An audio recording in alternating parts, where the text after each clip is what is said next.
welcome back to GCS World.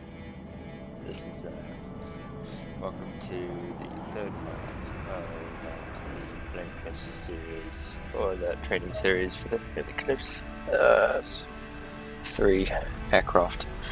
Before we start, I'm going to show you this here. I changed this to medium, and I turned this on, just so you know, and I put this to 60. Turned V6 on.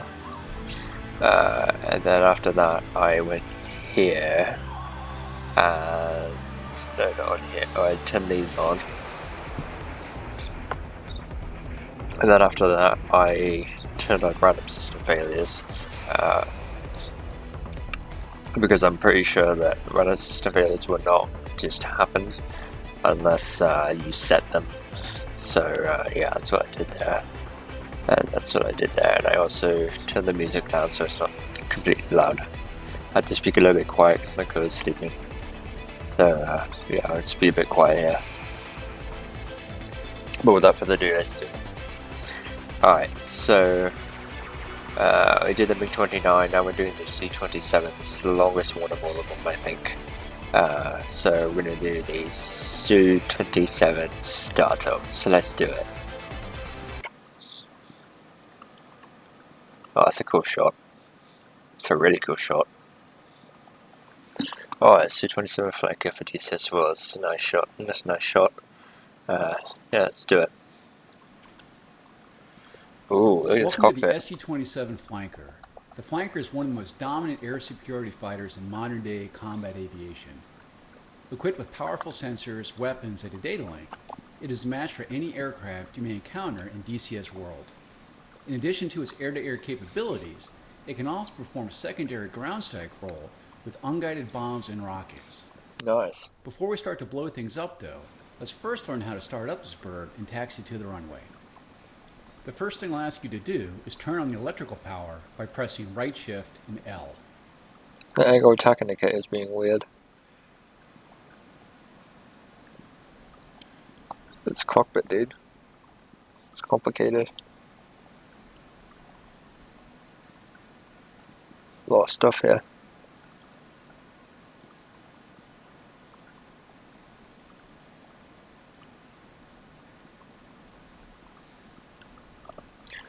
Interesting looking cockpit. Here I've got some Su-27s.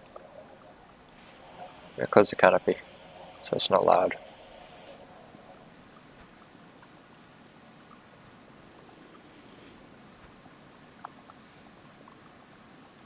That's pretty cool.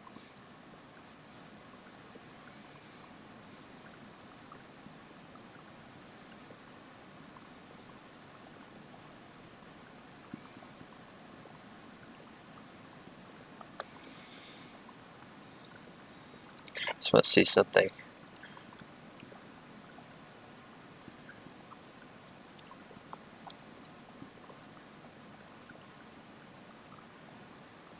Okay, I got both of those.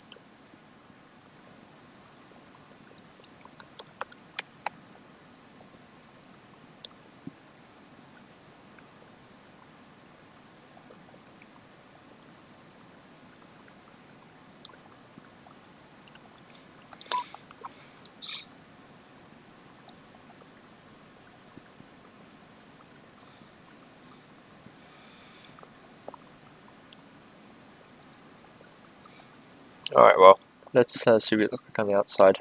Need to get a thumbnail. That looks awesome.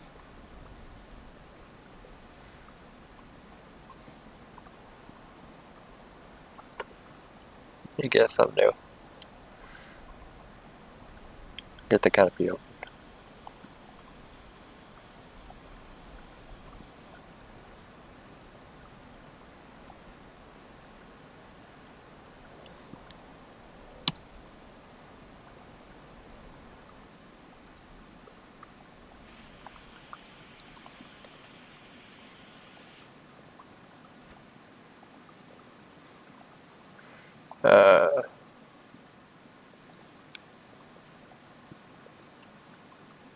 Sorry.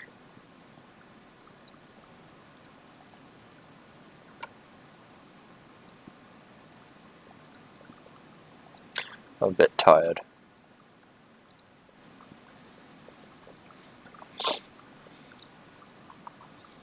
Anyways, electrical power. So this.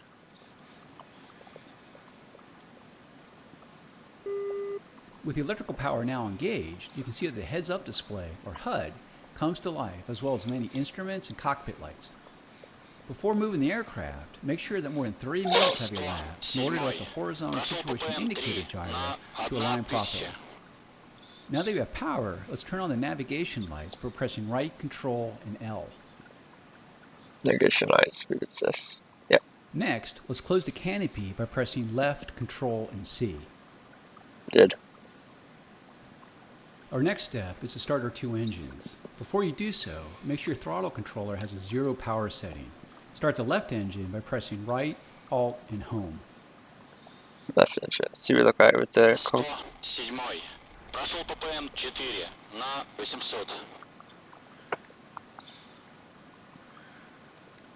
Okay, let's do it.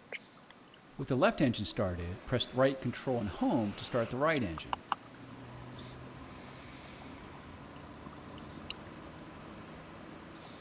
In the center of your front dash is the RPM engine gauge with 2 needles.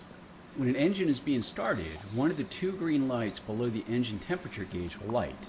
Once the light turns off, it indicates the engine is ready for operation. In the lower left corner of the dash is an aircraft symbol that indicates the status of your flaps, landing gear, and air brake. Lower your flaps to the takeoff position by pressing left shift and F.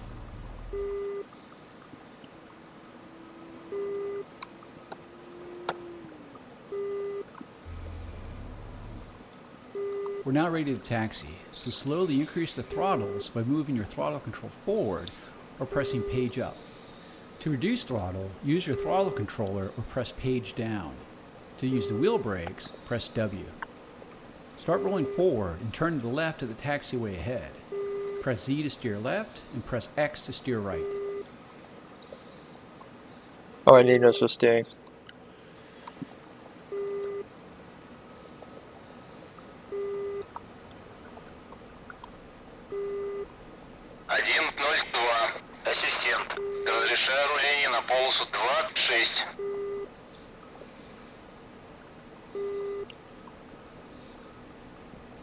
You're now heading in the right direction. Keep your taxi speed around 20 kilometers per hour as indicated in the top left corner of the HUD.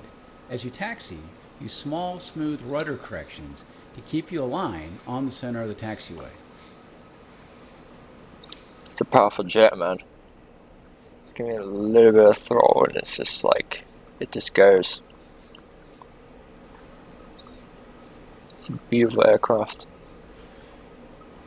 I like the Su-27, I always liked the Su-27. I always thought it was a cool aircraft. Very, very, very maneuverable.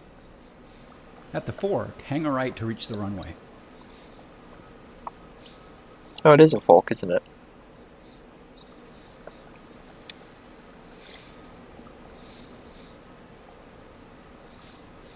As we taxi, you can go to external view by pressing F2 and return to the cockpit by pressing F1. You can zoom in and out using the keypad star and / keys. Rotate the views using the keypad directional keys. We've now reached the runway threshold. Taxi onto the runway to the right and align yourself down the length of it.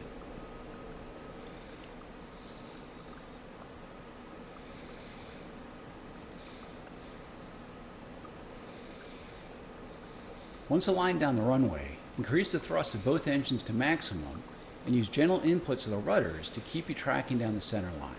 Increase speed to 250 kilometers per hour and then gently pull back on the controller I'll go full to mil. allow the aircraft to fly itself off the runway.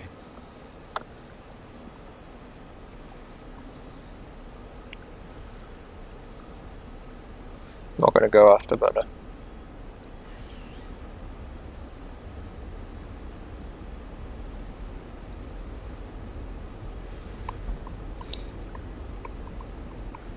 there we go. With positive climb established, raise the landing gear by pressing G. In the top right corner of the HUD is your altitude in meters. Between the altitude and speed indication is your heading tape. In the center of the HUD is the pitch and roll indication, and along the right side of the HUD is your pitch ladder and vertical velocity indication. Go ahead and raise the flaps by pressing left control and F. I did it.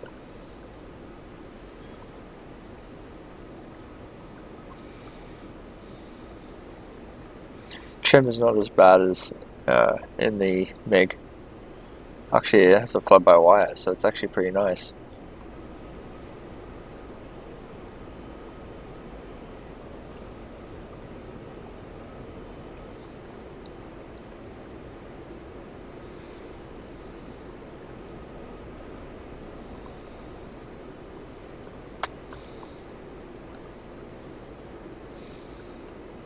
Alright, so that's it. We did it.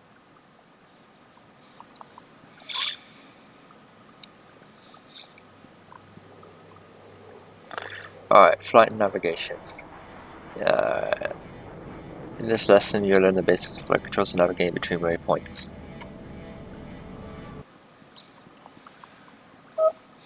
Okay.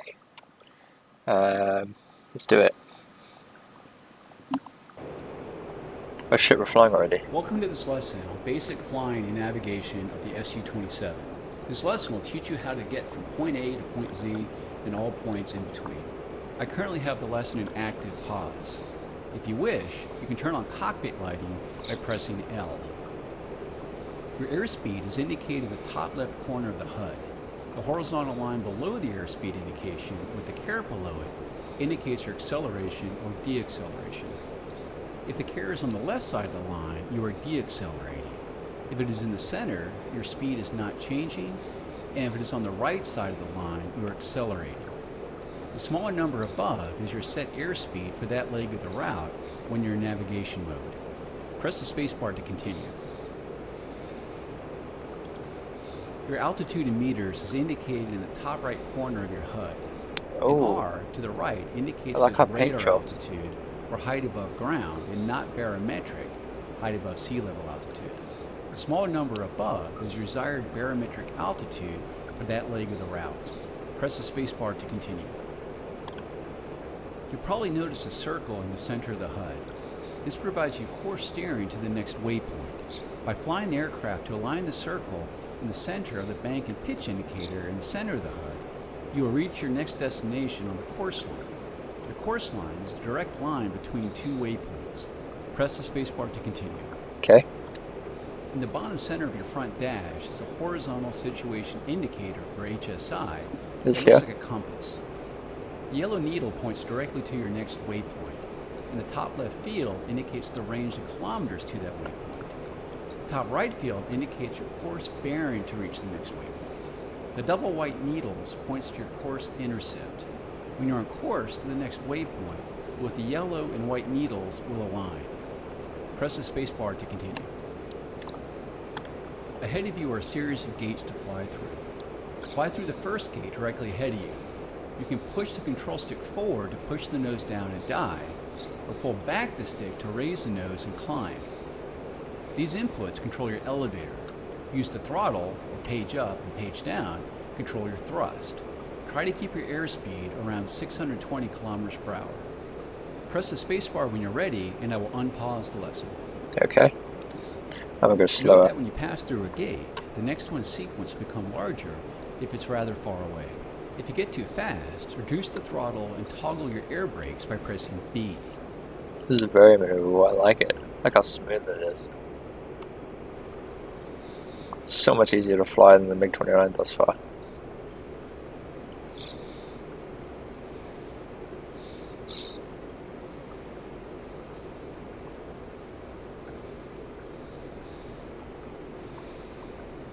Yeah, look at this. Look how smooth it is. The next gate is above you and to the left. To change your heading, use your aircraft's ailerons to roll the aircraft to the left by moving your control stick to the left and then gently pulling back on the stick until you are aligned with the next gate.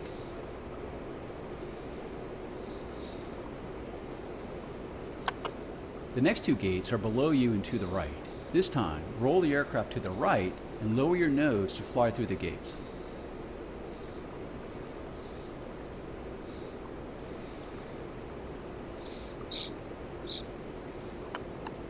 not bad.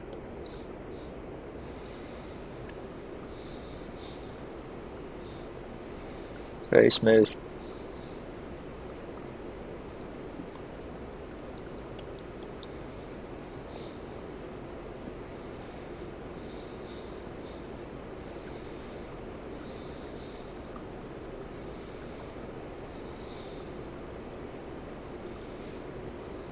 I need to check something real quick.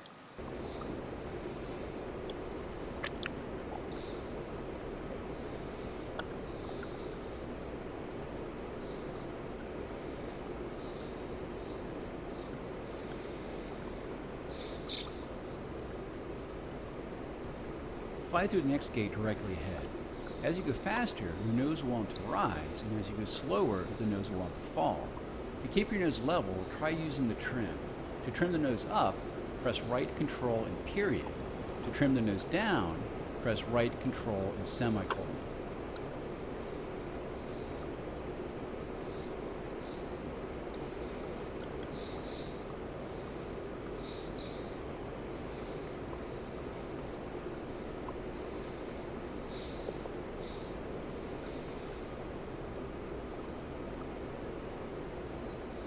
Keep flying through the gates ahead. As mentioned in the previous lesson, you can also move your nose side to side using the rudder called yaw. Yaw left by pressing Z, and yaw right by pressing X.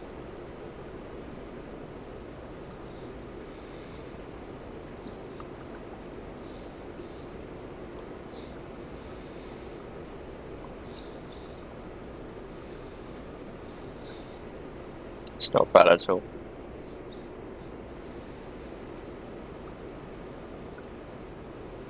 Sorry, I'm not talking much, guys. I'm very tired. I did not sleep well. In the lower center of the HUD, you can see the range indication to the next waypoint.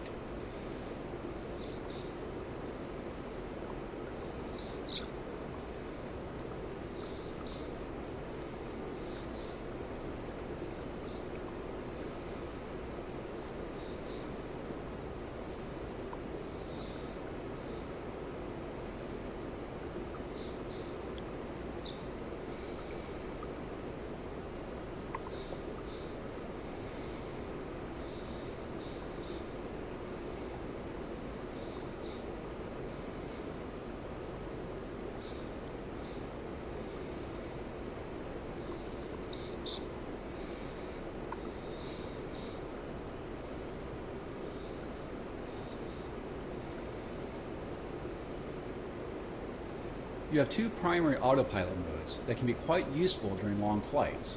These include altitude hold, H, route follow, A. You also have several others that you can read about in the SU-27 manual. Let's try route follow mode. They'll automatically fly our flight plan. Press A to enter route follow mode. Oh, I have to press A. Great. I unbinded that.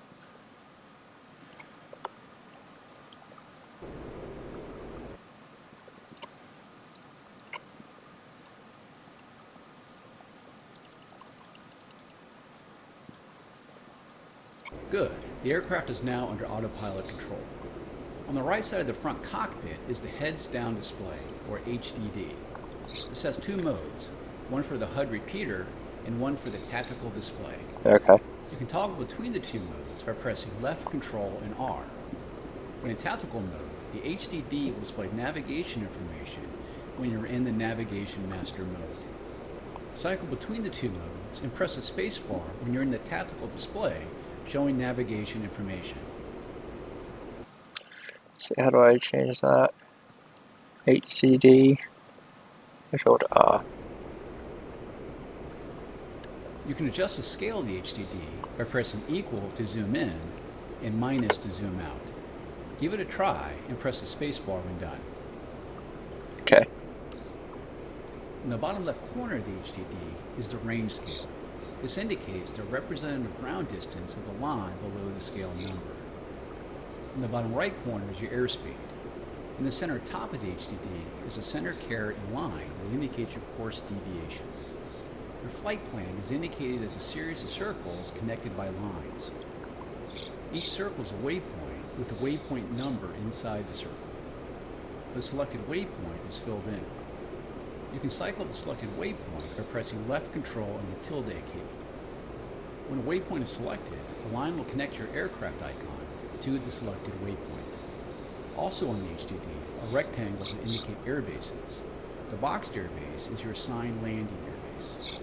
The diamond indicates your landing initial point. This concludes this training lesson. Okay. That makes sense. Sound bounded that.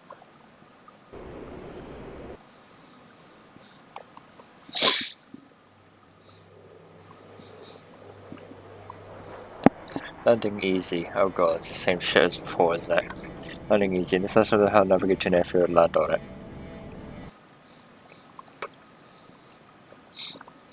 Okay. Let's fly. In this lesson, we're going to learn how to navigate to an airfield and land on it. There are 3 navigation modes that we'll be using: en route, return to base, and landing. These submodes are selected automatically at the appropriate points along the assigned flight path, but they can also be cycled manually. In this lesson, we'll use the automatic method. I currently have the lesson paused as I explain some of the finer points. Press the spacebar to continue.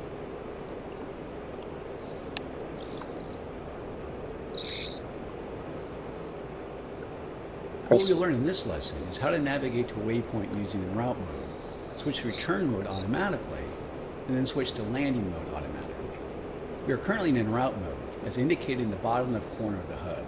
This mode allows us to fly from waypoint to waypoint in sequence automatically, as we did in the previous navigation lesson. However, in this lesson, we will try the manual selection. Press the spacebar to continue. Okay. You can see that waypoint 1 is selected with a range of 8.6 kilometers. 8.4, Press left but control okay. and tilde to select waypoint 2. You can see that waypoint 2 is 15.5 kilometers from us. As we learned in the prior lesson, we can see the direct heading to the waypoint is indicated by the yellow arrow on the HSI, and the twin white arrows indicate our path to fly the course line.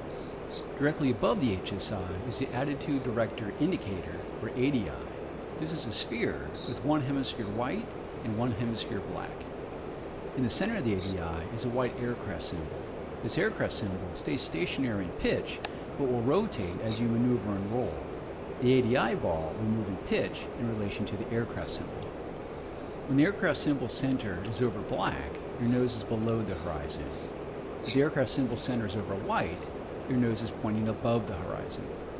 Press the spacebar to continue. Okay.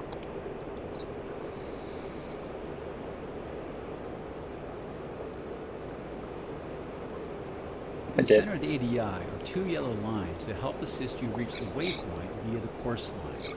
The course line is a direct line between 2 waypoints. The vertical line indicates your required azimuth steering to reach and maintain the course line. When the yellow vertical line is centered on the ADI, you are flying on or to the course line. If the vertical line is off to either side, put your stick in that direction until the vertical line centers on the ADI and adjust your roll to keep it centered. The yellow horizontal line indicates your elevation course steering.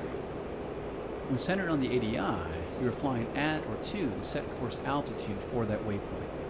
If the yellow line is on the lower half of the ADI, push the stick forward until the yellow horizontal line centers on the ADI and adjust pitch to keep it centered. Conversely, if the yellow horizontal line is above the center line of the ADI, pull back on the stick until the line centers. Along the top and left side of the ADI are your heading and elevation deviation scales. The more the lines are from center, the greater you are off the direct path to reach the waypoint. Let's practice this as we fly to waypoint 2. I will unpause the lesson when you press the spacebar. Alright, let's do it. You will first need to intercept the course line between waypoints 1 and 2. Note that the ADI steering bars and the HUD navigation circle provide us the same information. Fly the aircraft to center the ADI steering bars by adjusting the pitch and roll to keep the bars centered on the ADI. Or you can fly to keep the navigation circle on the HUD in the very center of the pitch and bank indicator. The choice is yours. Also remember that the assigned airspeed and altitude for the waypoint are indicated as smaller digits above your current airspeed and altitude. Fly to waypoint 2. I'm going slower, of course, but it's okay.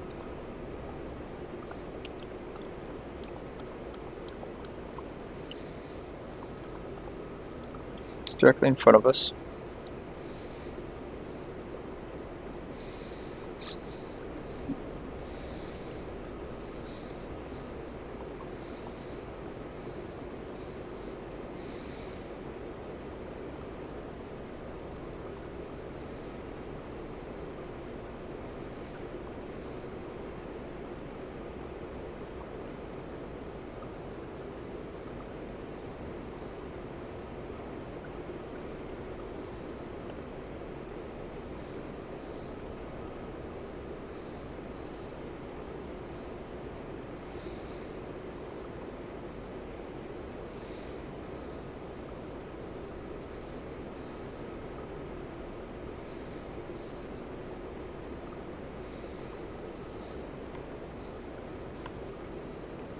Nice job. As you may have noticed, the waypoint automatically cycled to waypoint 3.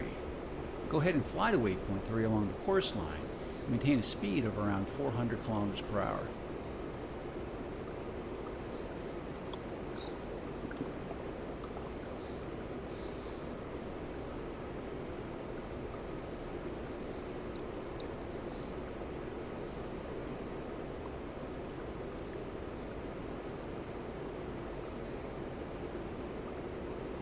Not bad at all.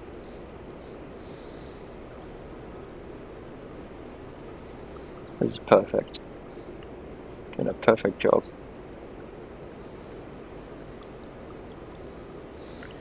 Looking at the HSI to navigate. I don't really like using the circle because it's a little weird.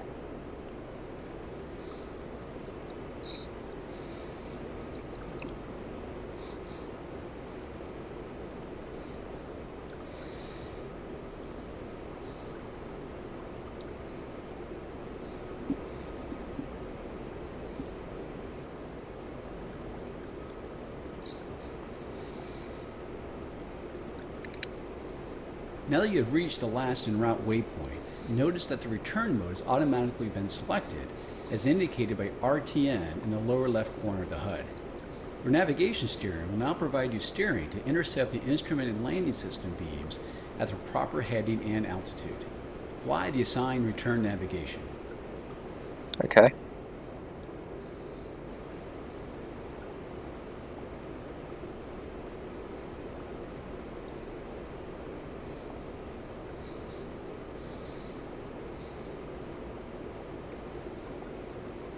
Oh, just slow down. We've now entered the ILS beams and have automatically switched to the landing mode as indicated by the LNDG indication in the bottom left corner of the HUD. The ILS contains a glide slope beam to help guide you vertically, and the localizer beam helps you to guide horizontally. Below the landing indication is a K indication that lets you know that you have captured the ILS beams. The upside down L in the lower left side of the HUD indicates that you are on glide slope. If you have not already done so, reduce your airspeed to less than 400 kilometers per hour and lower your landing gear by pressing G. If you need to, deploy your air brakes by pressing B. Lower your landing flaps by pressing left shift and F. Press the spacebar to continue.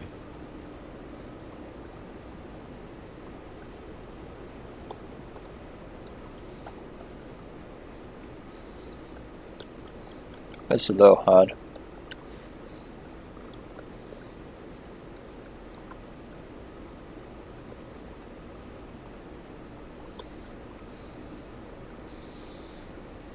Staying at 300. I'm gonna try to.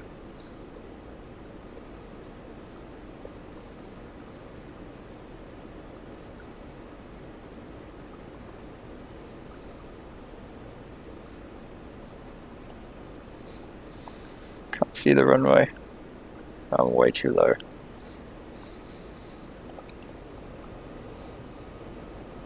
Oh, my angle of attack is insane. 20 units.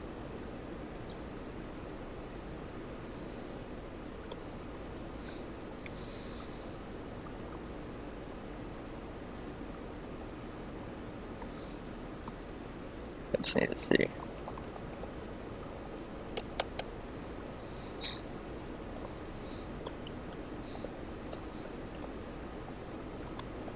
Also in the HUD are a large and small circle.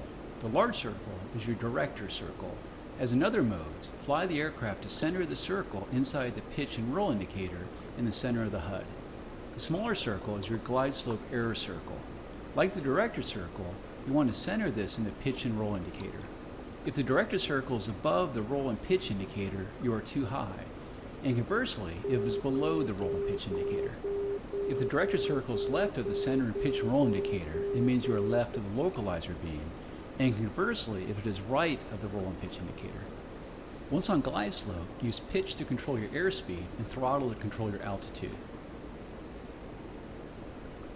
You just passed the outer marker beacon, and your airspeed should be between 290 and 310 kilometers per hour and on glide slope.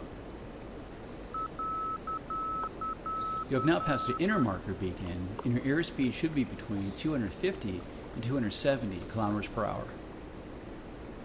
God, this is hard. Way too high.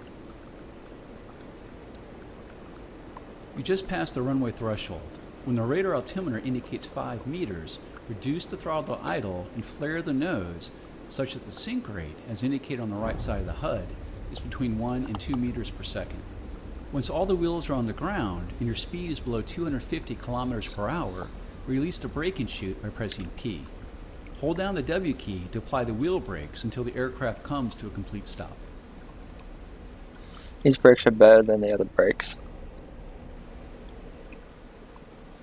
These brakes are way better than the brakes on the forklift. Looks like you got her down in one piece. You can end the lesson now by pressing the escape key. That wasn't too bad.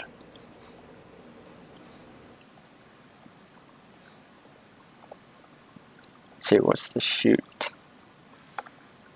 Lift control popper. Okay, not that I need it, but...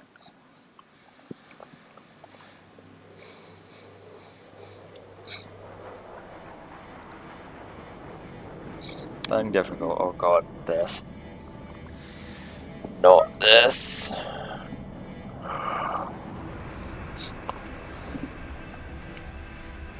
God damn it. So that's we're going to learn navigation airfield land on it at night and in a thunderstorm. Therefore does not have pushing ILS. Alright, here we go. Oh, thank God this has flood lighting. The other one did not. That was horrible. You learned at the test by finding an airfield and landing on it at night during a thunderstorm. Oh God. Fun, huh? Let's turn on the cockpit light by pressing L.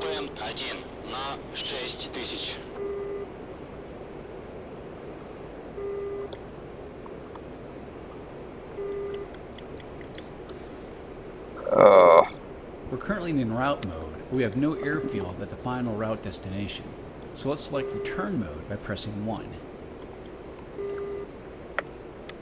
Using what you learned about course steering through the HUD and ADI, fly the assigned return course that will lead you to the ILS intercept for Beslan Airfield. Oh my As you God. start to descend, you'll probably pick up a lot of speed. Don't forget that you can deploy the air brakes by pressing B.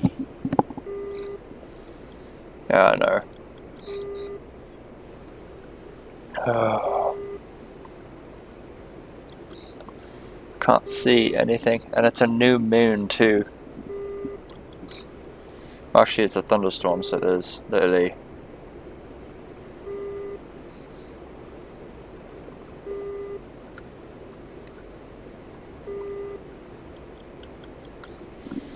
Oh God. Just keep going straight, Ice. You're good, just keep going straight. Follow your navigation.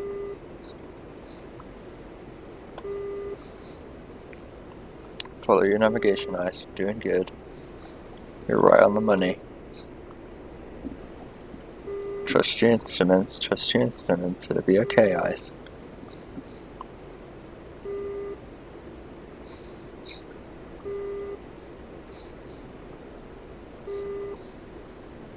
Now there's some stuff you can see.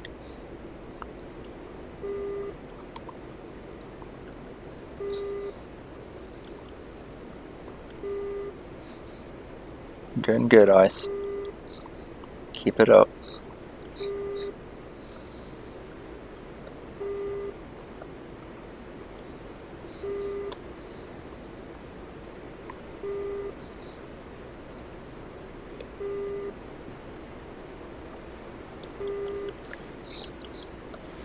Messing with the trim too. I'm so glad this says cockpit flood lighting, so I can actually see what I'm looking at.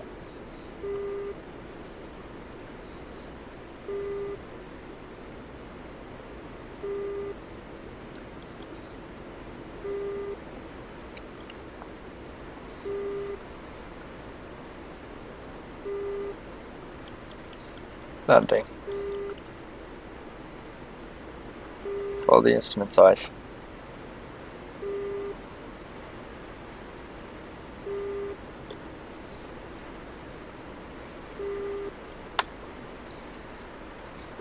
Don't see the runway anywhere.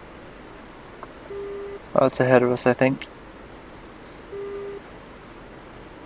I think it's directly ahead of us.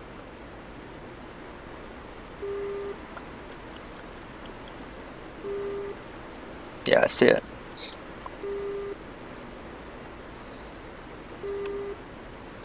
I'll turn right just a bit. Gear down, flaps down.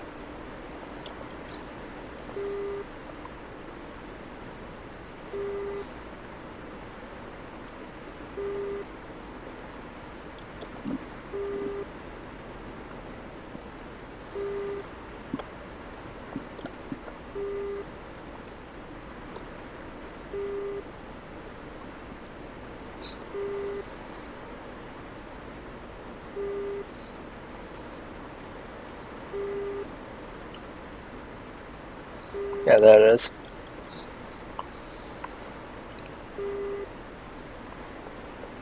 As we get closer to the airfield, I should also mention that not all airfields have Russian ILS, as we had in the last lesson. Airfields that do include Mozdok, Krimsk, Maikop, and Krasnodar Center. Being that Beslan does not have this, you will not have the HUD ILS indications. However, if you look down at your HSI, you'll notice a dashed cross in the center and both solid vertical and horizontal lines. The dashed lines are fixed and represent the optimal glide slope and localizer positions for the solid lines. Press the spacebar to continue.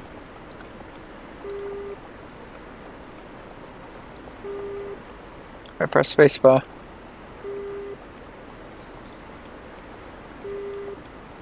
If the glide slope bar is below the dashed line, you are above glide slope. If it is above the dashed line, you are under glide slope. If the localizer line is left of center, you need to fly to the left. If the localizer is to the right of center, you need to fly to the right.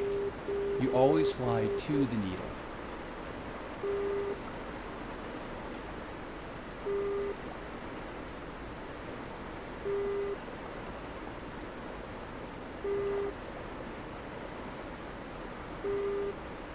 Oh god, this is hard.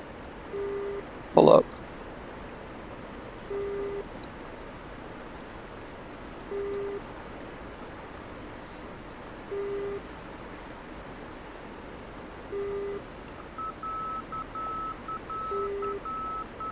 As you pass over the inner marker beacon, you may have noticed a little bit of crosswind from south to north. To counter this, input a little left rudder by pressing Z and add a little right bank to keep your nose tracking down the runway.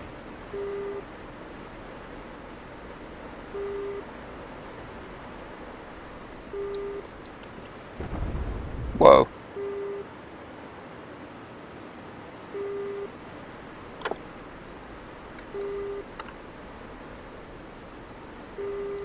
Oh, I'm gonna crash. Overgy. Yep. Left engine fire. I cocked that up. Left engine fire. Left engine fire. Left engine fire. Oh Left god. engine fire. Looks like you got her down. Left but the engine ground crew's fire. not going to be happy with the work you Left just engine did. fire. You can end the lesson now. by Left pressing engine escape. fire. God damn it. Left engine fire. Let me try that again. Oh god. That was horrible. Let me try that again. Alright, let's try this again. Oh god.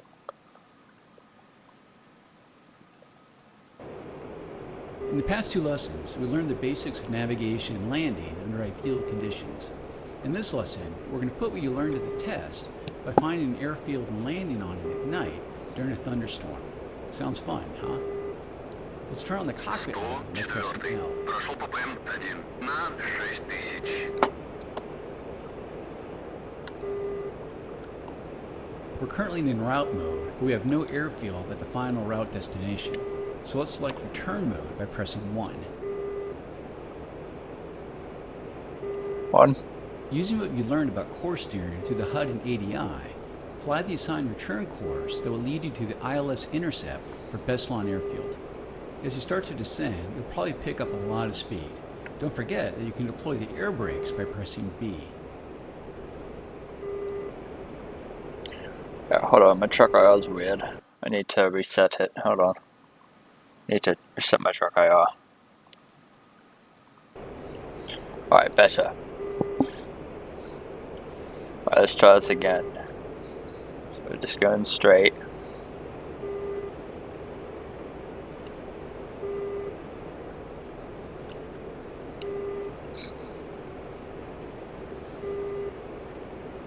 I'm so glad there's floodlighting on this. That would have really, because floodlighting not in the fog foot makes it really difficult to fly, you know, and it's a new moon.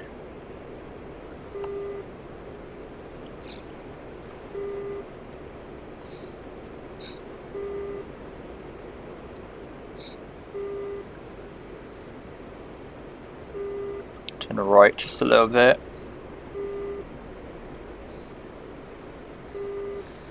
God, this is hard.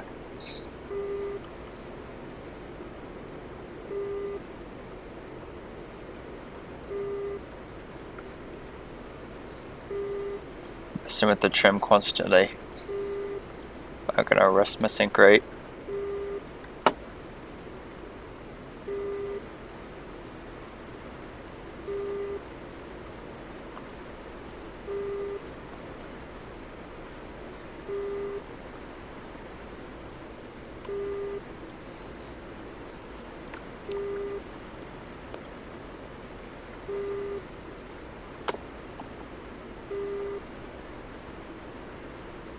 Gear down, flaps down.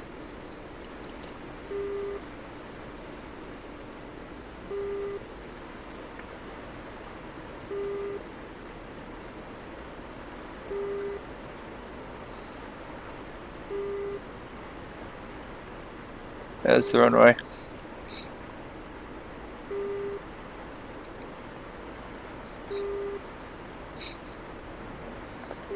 It's gonna be calm, ice. Be calm. You got this. You got this, right? Just think great.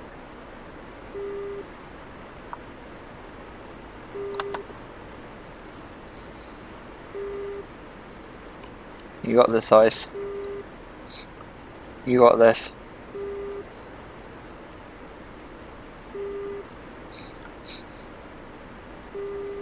That RWR sounds like we're at a hospital. You know? When you're at a hospital and you hear beep, beep, beep, you hear that shit at a hospital. As we get closer to the airfield, I should also mention that not all airfields have Russian ILS, as we had in the last lesson. Airfields that do include Mozdok, Krimsk, Maikop, and Krasnodar Center. Being that Beslan does not have this, you will not have the HUD ILS indications. However, if you look down your HSI, you'll notice a dashed cross in the center and both solid vertical and horizontal lines. The dashed lines are fixed and represent the optimal glide slope and localizer positions of the solid lines. Press the spacebar to continue.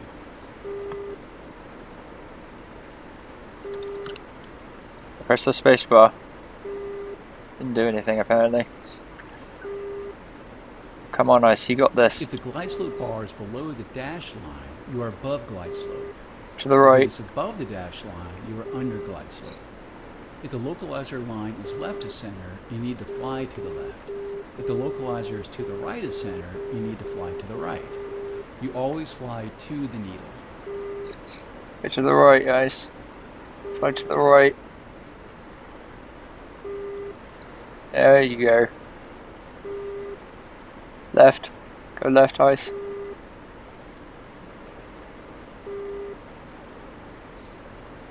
This is much better than before. Oh great, now I can't see. It's up on the top, Ice. At the top.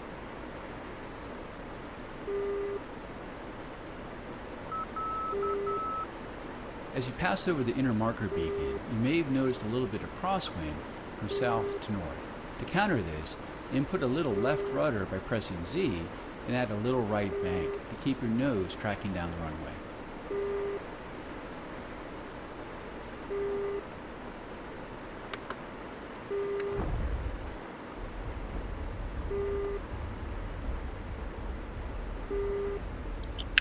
Brakes.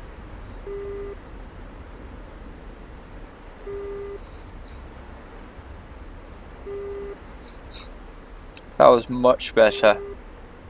I stayed calm.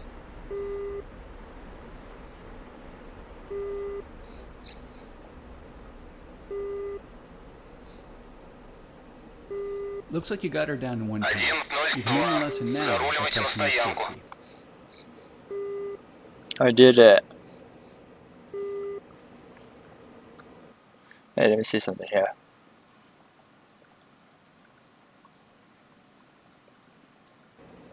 Yeah, I did it, guys. I did it and I didn't damage. That was perfect. And I did it without a landing light too. Fuck, that takes skill. Doing without a landing light? That takes a lot of skill. But anyways, I did it.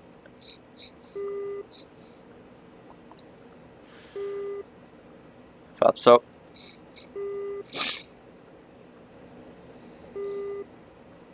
I did it, guys. Oh, this cockpit looks cool at night. Anyways. Yeah, we did it. That was beautiful. Second try and I made it. Second try and I did it perfectly. That takes skill. Alright. Yeah, that was tricky. Right, so RDBR and countermeasures. In this lesson you learn how to interpret the radar warning receiver and how to use the countermeasures as in the Su-27.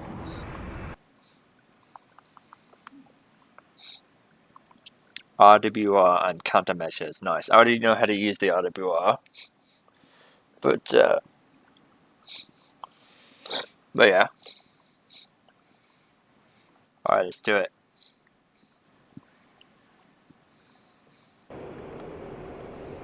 In this lesson, we're going to take a look at the SPO-15 Barroso Radar Warning Receiver, or RWR. We'll also talk about the countermeasure systems at your disposal. I have the lesson paused while I review the RWR and countermeasure systems. You can press L to turn on cockpit lighting. I don't need that. Press the spacebar when you're ready to continue. In the bottom right corner of the front dash is the SPO-15 RWR panel. It's the black panel with the aircraft symbol in the center. The light at the very top center of the panel, above the nose of the aircraft, indicates that the SPO-15 has power. The RWR display indicates any threat radars illuminating your aircraft. Information is presented as symbols representing the type and direction to the threat. The 6 lights at the bottom of the display notify you of the threat radar type. The system provides detection of radar signals between positive and negative 180 degrees in azimuth and positive and negative 30 degrees in elevation. It's important to note that the RWR will only alert you of radar-guided threats. It will not detect missiles with infrared guidance. For those, you will need to spot them visually. Press the spacebar to continue. Okay. In the very center of the RWR panel, within the aircraft symbol, are the relative elevation lights. If the lower light is lit, the primary threat is below you. If both the top and bottom lights are lit, the threat is roughly co-altitude with you.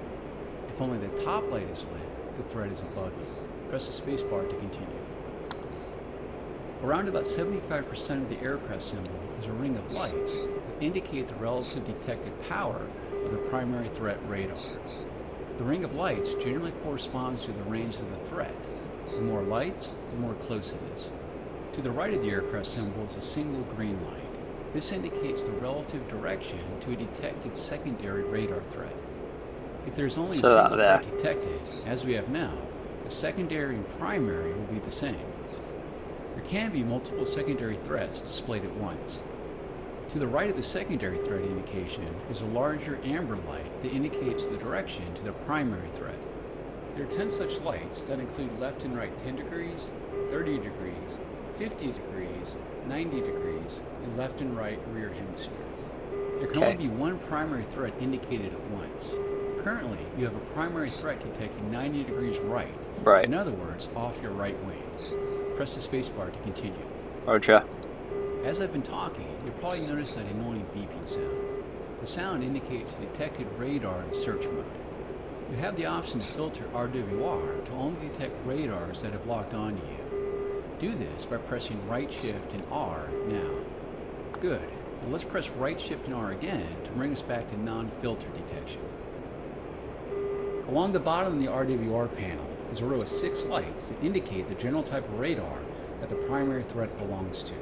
Currently, the far right light is lit with a C beneath it. This corresponds to an AWACS radar detected off your right wing. Press the spacebar to continue. Okay. The AWACS will now be replaced by an early warning radar, or EWR. You can see this indicated by the second light from the right, with the F being illuminated, and the primary threat light is now in your right rear hemisphere. Press the spacebar to continue. We now see the detection of short-range air defense missile radar. These generally support air defense systems like the Shilka, Su-6, Roland, and SA-8. The third light from the right with the H below it is now lit, and the primary threat light indicates the threat is located 50 degrees to the right of your nose. Eventually, the threat SA-8 will lock onto you, and the center aircraft symbol will have a red circle beneath it. This will be in addition to a steady lock zone. Press the spacebar to continue once you've been locked up. Next we have a medium-range radar, as indicated by the X light from the left. The primary threat has moved between your 30 and 50 degree left lights, meaning the threat is somewhere between 30 and 50 degrees off the left side of your nose. Medium SAMs include the SA-11, SA-6, and IHawk. The lock tone can be a bit too loud at times, so try decreasing its volume by pressing right Alt and comma.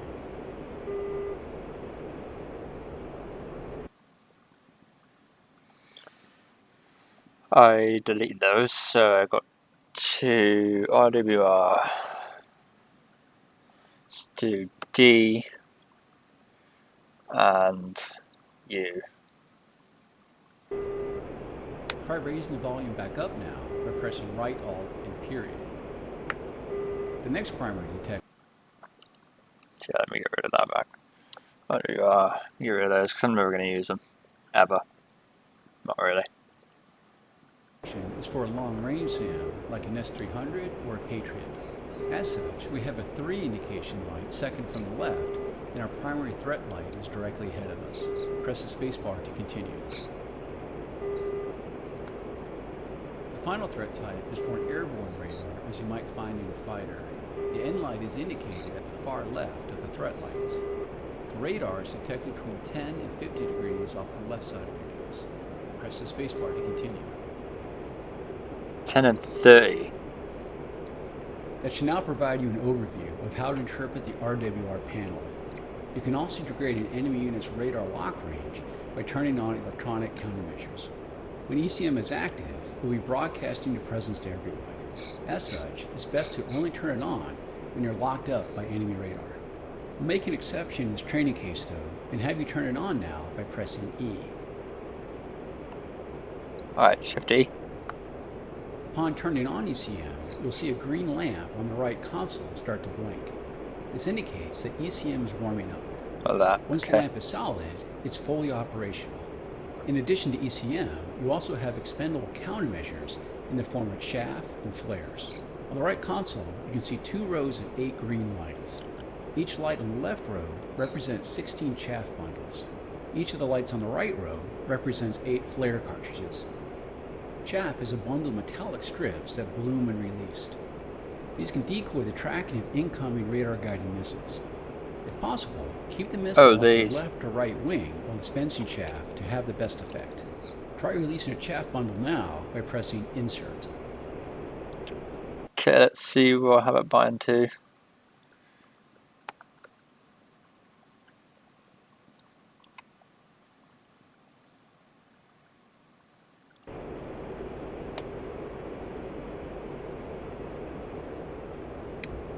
Good.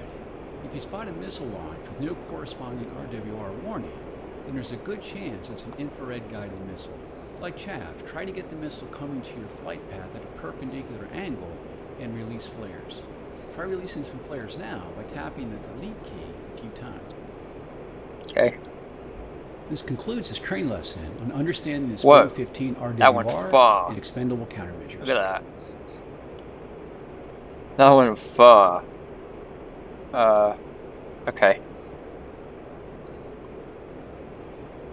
So that's it.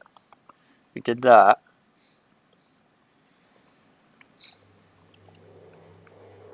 Okay, now we're gonna go into weapons. We're gonna do what sensor scan mode? Sensor needs 2 sensors targets, post-op radar. Okay, the N001 post-op radar, the OLS-27 infrared search and track system, IST. I've heard of that. We should probably do this first. Because it's radar. So let's do this first, and then we're going to get into actual weapons. So 27 sensor scan mode, let's do that. Oh, let's do it.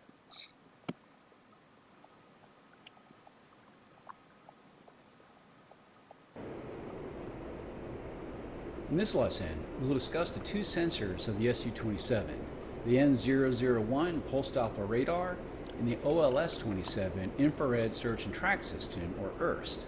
Let's first talk about the radar. The N001 is a look-down, shoot-down radar that can detect and track up to 24 fighter-sized targets 10 to 100 kilometers in the front hemisphere and 30 to 40 kilometers in the rear hemisphere. Oh shit, that's badass. Let's first enable the Beyond Visual Range Master mode by pressing 2. Oh shit, let's do it. 2. Next, we'll turn on the radar by pressing the I key. I key. Fuck. I don't know what I bound it to. Radar. Left shift R. Okay. We now have some new symbology on the HUD in the heads down display, or HDD. Oh yeah. To change the range scale, press equal to decrease range and press minus I see to something. increase range. You can see the range scale at the top of the vertical bar on the left side of the HUD. This can range from 5 to 500 kilometers. So that. This is also reflected on the HDD. The arc on the HDD indicates the radar's detection range. In the bottom left corner of the HUD, SCN BVR is displayed to indicate that you're in Beyond Visual Range scan mode. I've added a friendly aircraft heading towards you to practice adjusting the range scale and seeing the changes on the HUD and HDD. A friendly aircraft is indicated as a double row of dashed lines on the HUD. A large aircraft has 4 dashes per line, and smaller aircraft, like fighters, have 2 dashes per line. The further the contact is towards the bottom of the HUD, the closer it is to you. There is an indication of the contact's altitude on the HUD symbol. When done, press the spacebar. So the contact toward the bottom are closer. Okay. Let's do the 100. Okay, I see. Below the range scale indication on the HUD is the radar PRF setting. PRF stands for Pulse Repetition Frequency. It can either be high PRF or medium PRF. High PRF is best for high closure targets and medium PRF is best for medium or low closure targets. High PRF has the longest detection range, but is most effective when you and the target are flying towards each other. In addition to high and medium PRF, you also have interleave that alternates high and medium PRF. Interleave mode is best used when the aspect of the target is unknown. You can cycle between the 3 PRF settings by pressing right shift and I. I've added 2 friendly aircraft, one coming towards you and one flying away. Practice adjusting your PRF and note how different PRF settings will detect different targets. Press spacebar to continue when you are ready. Pulse. Okay, yeah, let's see how I do that. Pulse. F shift popper. You know what? I'm not gonna do that. It's fine. It makes sense. I just have to remember this. High PRF, high closure targets, and medium PRF, medium to low closure targets. So medium, medium, high, high. Got it. During most missions, you will not be lucky enough to have targets always flying at your same altitude. Use the antenna elevation control though. You can steer the antenna to search above and below you. Press right shift and semicolon to raise the antenna, and press right shift and period to lower the antenna. Along the right side of the HUD is a vertical line with 2 horizontal marks near the center. These represent the antenna's centered elevation point. To the right of these is a small vertical bar and number that indicates the antenna elevation angle in degrees. I've added 2 aircraft coming towards you, one below you and one above. Adjust the antenna elevation to detect both aircraft. Once you have located both aircraft, press the spacebar to continue. Alright, so how do I... No, 11... No? What is it? As it? No?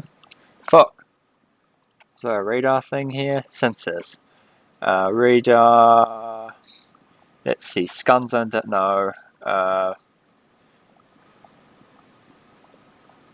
Yeah, it's up and down, right? 2 and 8?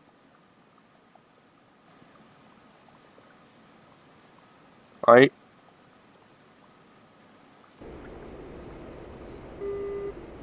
Yeah, there we go.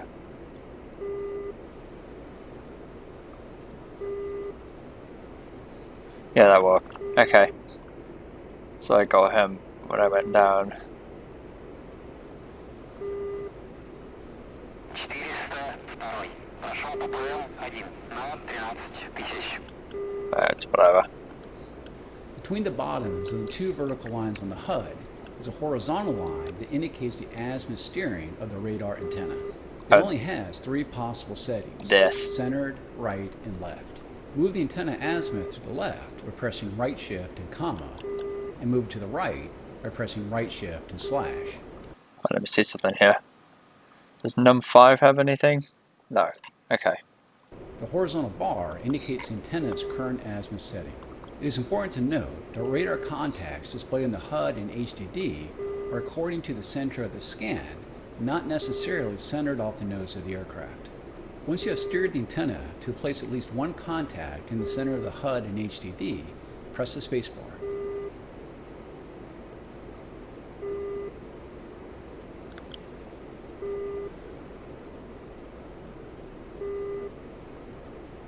Below the antenna azimuth steering indication is the expected target range indication. This is the expected range to target that is often derived from AWACS and GCI data. You can adjust it by pressing right control and equal to increase it, and right control minus to decrease it. The elevation coverage of the radar scan pattern is calculated from this parameter. Press the spacebar to continue. So expected range to target?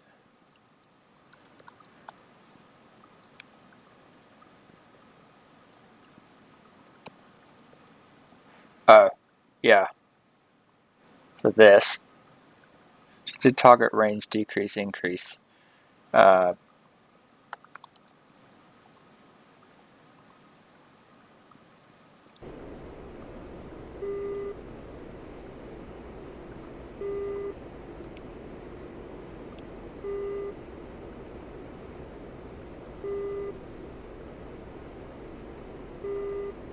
Okay.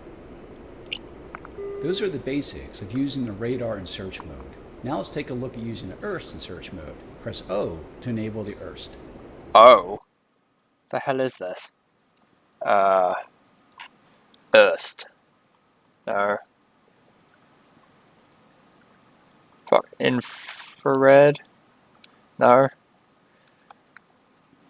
Electro. It's gotta be that.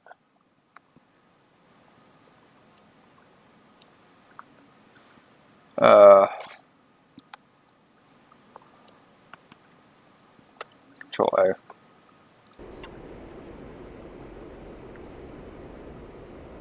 No, that's auto. The There. Erst is a passive system, so it will not alert other aircraft when you're tracking them. Nice. However, it tracks the thermal signature of the target, so it can detect targets easier if they're flying away from you, because the sensor can clearly detect the hot engines of the Oh, target. roger. The target and afterburner will also be easier for the Erst to detect. I've activated a couple of targets ahead of you at the same range. Note that you can only detect one of them because one is flying towards you and the other away. Also note that the Erst cannot tell friend from foe. As such, all contacts appear as hostile. Press the spacebar to continue.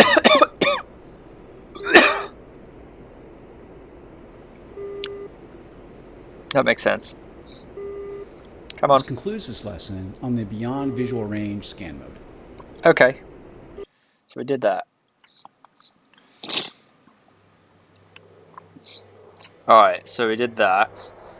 I'm glad we did that. Okay, so now we're getting into weapons. Oh wait. Close air combat radar modes and HMS. I'm gonna do this. Because it's radar and HMS. So it's when within visual range. Okay, roger. So we did beyond visual range, now we're doing close visual range and HMS, so we're going to do that. Also combat radar modes and HMS. Then within visual range of enemy aircraft, it's time to transition from beyond visual range radar scan mode to one of the close air combat CAC modes. In this lesson we'll learn about the different CAC modes in the helmet mounted sight. Helmet mounted sight! I love the helmet mounted sight, even though I never use it. I never use the helmet mounted sights. I need to get more proper with the way I land and shit like that. I need to get more proper, like doing overhead brakes and stuff like that. I just refrain from doing it because I'm so bad at it. But practice makes better, right? There's no such thing as perfect in this world, unfortunately. But anyways, let's do it.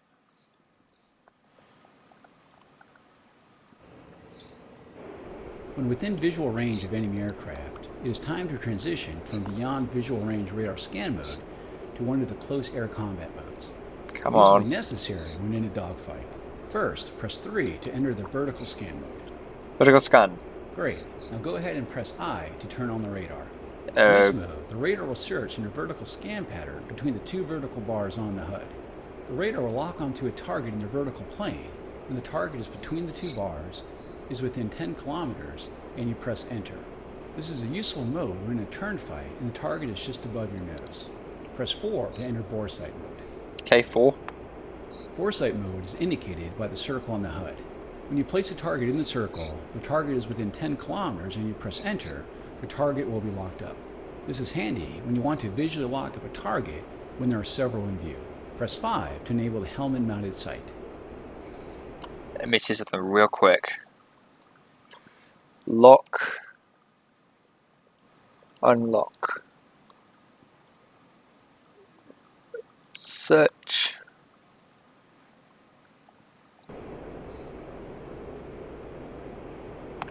The helmet-mounted sight, or HMS, places a monocle over one of your eyes.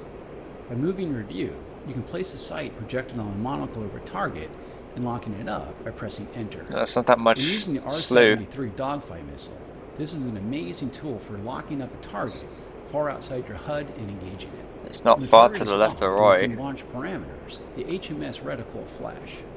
If there's an X over the HMS reticle, it indicates the HMS is too far outside of the constraints for a valid missile launch. Press 6 to enter longitudinal missile aiming mode. 6. This last mode does not use any of the aircraft sensors, but rather only uses the infrared seeker in the R-73 and R-27T series of missiles.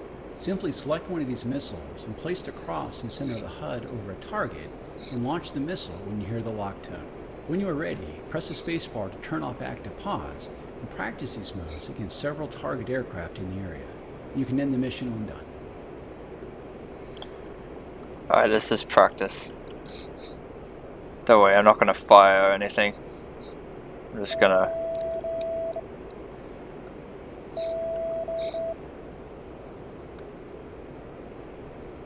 So it's longitudinal, so that's good.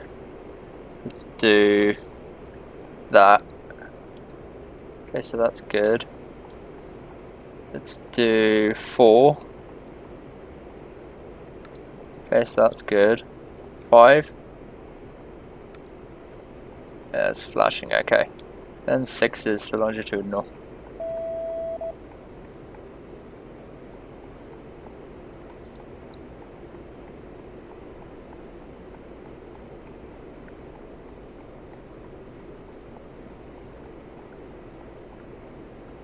You see something here. Oops. Wrong one.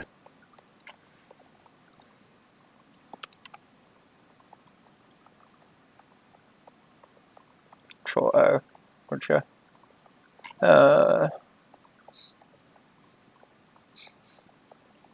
Control O. Sorry. They all work, so let's do it. So we did that too. Now we're doing actual weapons, so aerial gunnery. In this lesson we're going to learn how to use a 30mm cannon to shoot down other aircraft. We can do so with and without first getting a radar lock.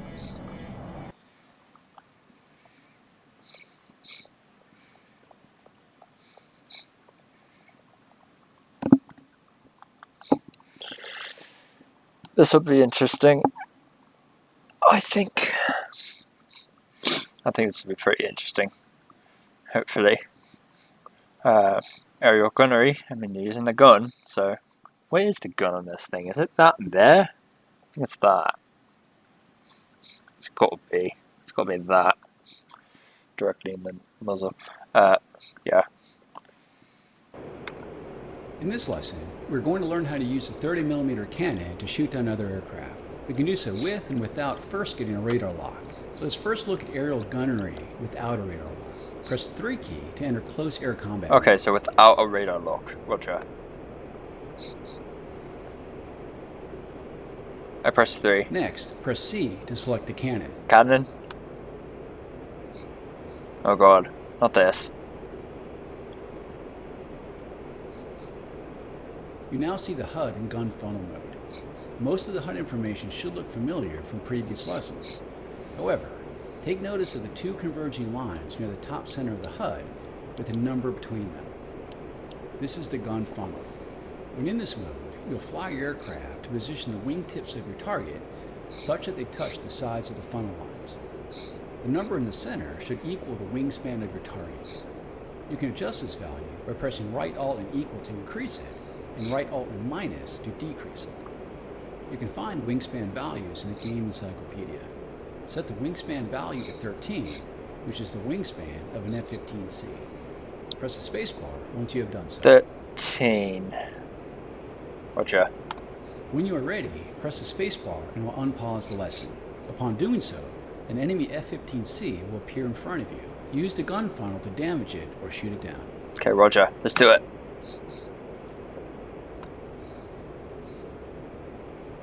Whoa.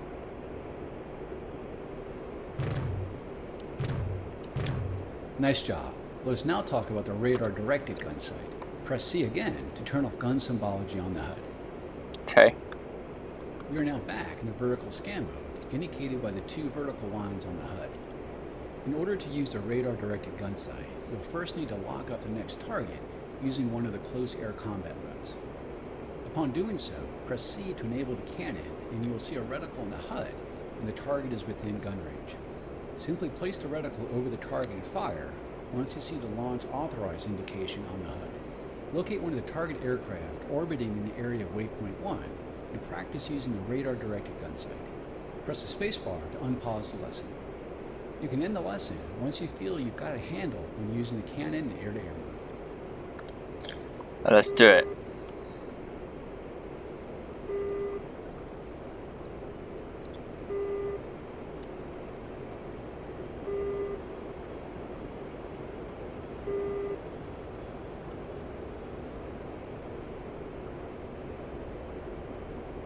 Where'd you go?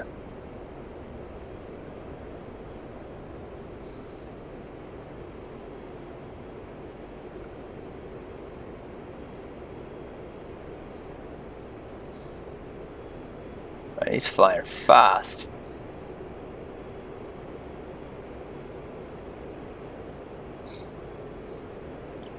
I'm not even closing on him. He's trying to get away.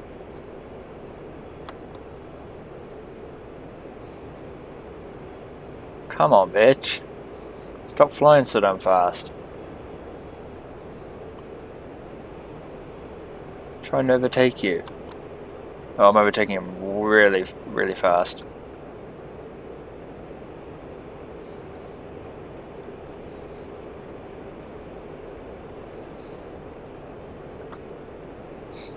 Goodbye. I damaged him. Alright. So I did that. There you go, no. Not bad. Alright, so now I'm gonna do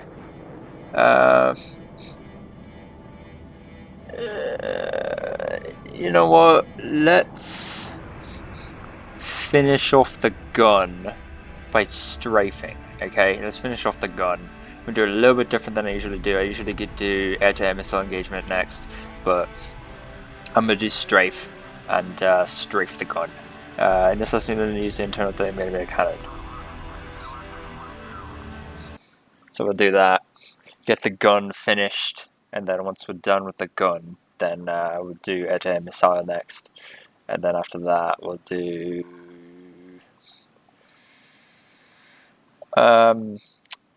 bombs and stuff. Actually, we'll do rockets next.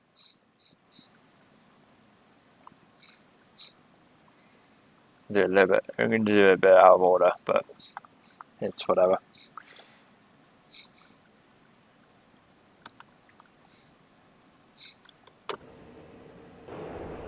In this lesson, we're going to learn how to use the internal 30mm cannon. To start the lesson, act as possible. On the right side of the forward fuselage of the SC-27 is a Gish 301 30mm cannon with a 150 round magazine. The rounds include a tracer they can use to better judge where 150 rounds, that's it? The firing rate is about 3,000 rounds per minute with a muzzle velocity of 870 meters per second. You can turn on cockpit lighting by pressing L. Press the spacebar to continue. Better judge with the rounds impact. Yeah, that's not much gun, man. Go ahead and enable air-to-ground mode by pressing 7. 7. To select the cannon as the active weapon, press C. With the cannon selected, take a look at the weapon status panel to the left side of the HUD. In the bottom right corner is the indication for cannon rounds remaining. Oh. The K indicates a full magazine, and there are indications for half and quarter. In the Don't see anything. Right corner of the panel is the weapon indicator that shows the cannon is selected. Press the spacebar to unpause the lesson and fly through all the gates ahead. Left side of the HUD, what are you talking about? I don't see a K or anything anywhere. I don't know what the fuck he's talking about, but okay. When you guys know what he's talking about, let me know. You want to keep a close eye on your instruments and your radar altimeter on the HUD. We'll be flying pretty low, so make sure you don't get below the route altitudes. As before, fly through all the gates ahead, and we'll talk more about the gun as we get closer to the target. Oops. I cocked that up. Alright, we did the same thing in the Fogfoot. Oh god. The trim. Whoa. This is sensitive. Come on, trim.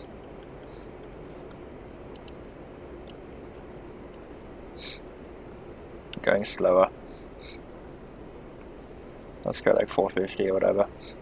You need to go fast because you miss everything if you go fast, you know. Yeah, you know, fighter jet is supposed to go fast, but you know me, I don't go fast.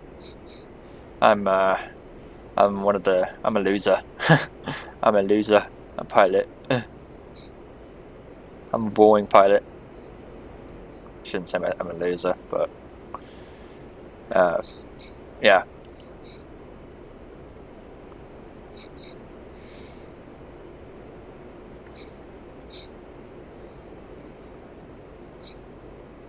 such a powerful jet. After this, we get the Su-33. That's going to be interesting. I'm assuming it's the same exact thing as the Su-27, except it has the, like, it has the canary wings, I think it's called, canary wings, the wings in the front of the jet. Canary Watch wings. your altitude at the next gate. It's a low one. It's not that low.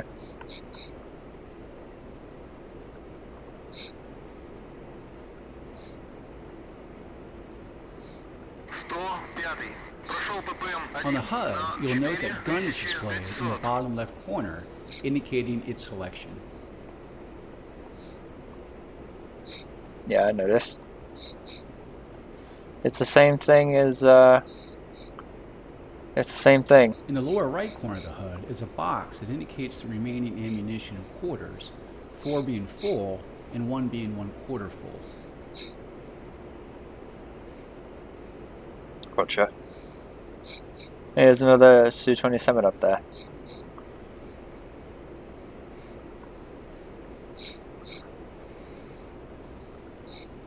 Everyone says the F-18 Along is... the left side of the HUD is the maximum and minimum range bars, just like we saw with rockets. When the range carries between the two bars, the cannon is within range of the point beneath the aiming reticle on the HUD. When in range, the LA indication will be displayed.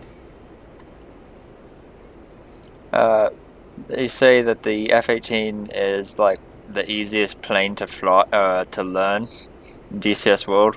I respectfully disagree. I think it's the F-16. F-16 is so much easier in its systems, because it's not just flying the aircraft that you have to think about. You have to think about the systems. That consists of a couple trucks marked with red smoke. To help aid you seeing them, some illumination flares will be dropped over the target area. Continue flying through the gates to line up with the target.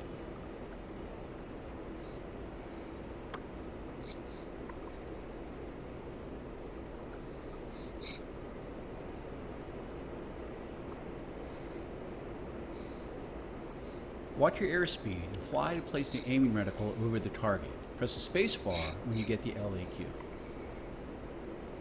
Press the space bar when I get the LAQ. Okay. Space bar. Oh, I think it means to fire. Okay. Let's see if we can get some.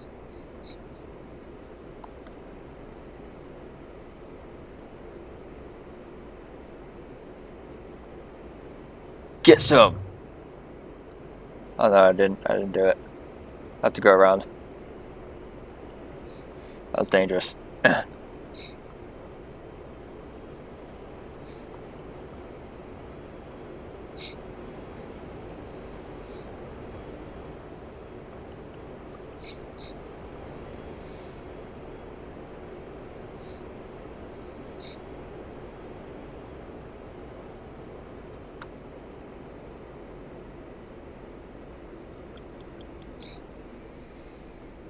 Oh, this is disorienting.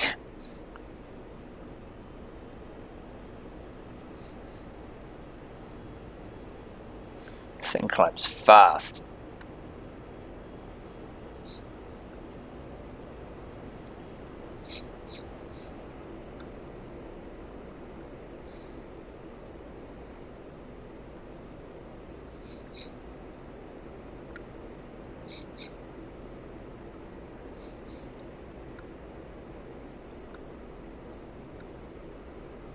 This is so responsive, I love it.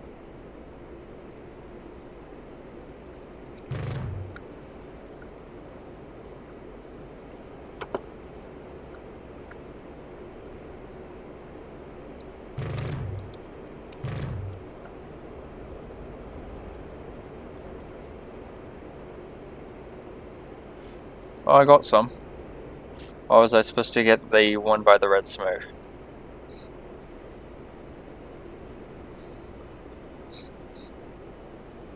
Let me try one more pass.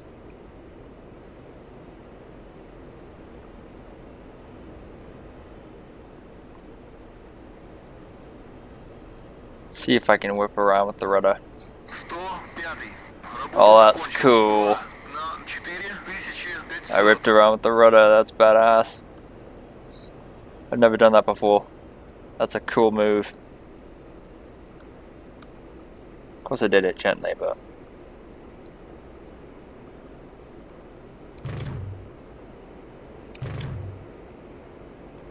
Good hits on target. There we You go. can end the lesson now by pressing the escape key, or practice on the remaining targets marked with green smoke before the illumination flares die. Right, so I had to get that specific one for him to say, good job. That's kind of a pain in the ass, but okay. Alright, so we did the guns. Now we're going to do rockets, and then after the rockets, then we're going to do the bombs. No. Air-to-air missile engagement, I almost forgot about that. Right, so air-to-air missile engagement, let's do it. Oh shit, I didn't read the description. I'll read it when I'll read it when the splash comes up. Alright, in this lesson we will build upon what we learned using the radar scan mode to locate targets, lock them up with sensors, and launch a missile at it. Full instruction, learn the basics of radar and infrared guided missiles. Alright, let's do it. In this lesson, we'll build upon what we learned using the radar scan mode to locate targets, lock them up with sensors, and launch a missile at it. First, go ahead and enter BVR scan mode by pressing the 2 key. 2. Great. Now go ahead and press I to turn on the radar. Radar. In the center of the HUD, you'll notice a rectangular box. This is your target designator, or TDC. You'll use the TDC to lock targets displayed on the HUD. Move the TDC around using semicolon up, period down, comma left, and slash right. Because we have some air-to-air missiles loaded for this lesson, we can see the selected missile type indication below the antenna elevation scale. In this case, 27ER, that stands for the R-27ER long-range radar-guided missile. You can cycle the missile Oh, it's type radar by guided, pressing okay. the D key. Once you feel you have the hang of moving the TDC around, press the spacebar. We have the ER selected already, so... I have now activated a hostile aircraft coming directly at you, co-altitude. You can see him on your radar as a line with 2 dashed marks. I see him. Move the TDC over the contact and press enter to lock it up. Once locked up, press the spacebar.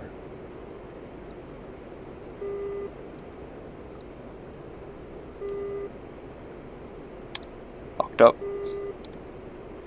Now that you have the target locked up, you have some new information displayed on the HUD. The circle in the HUD indicates the location of the locked target as seen through the HUD. Above your altitude indication in small numbers is the altitude of the locked target. Above your speed indication is the speed of the locked target. The A symbol to the left of the range scale indicates that the fire control system is in automatic mode and will automatically change the range scale to match the range to the locked target. Okay, roger. Attached to the bottom of the range scale is an arrow that indicates target vector. That, okay. If the arrow is pointing down, it is flying towards you. If it is pointing to the right, it is flying from left to right, and so on. It's weird that it's Inside the there. range scale are 3 bars and an arrow. These indicate key range indications. The arrow indicates the target range in reference to the range scale. The top bar is the RMAX indication and represents the maximum flight range there. of the missile. The middle bar is the RTR indication that represents the maximum range that you can launch the missile and still expect to hit the target even if the target maneuvers defensively. So if he goes full cold and full The afterburner? bottom bar is the RMIN indication and lets you know the minimum range at which you can launch the missile and still expect to hit the target. Once the target range arrow reaches the RMAX bar, you'll see an LA launch authorization indication on the HUD. However, let's wait until the target reaches the RTR indication and then press the trigger on your joystick or press the spacebar to launch the missile.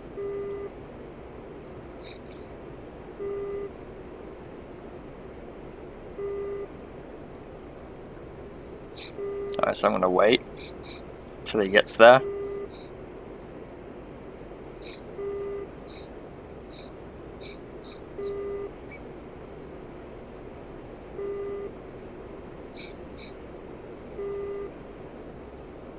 Wait till he's a little bit closer.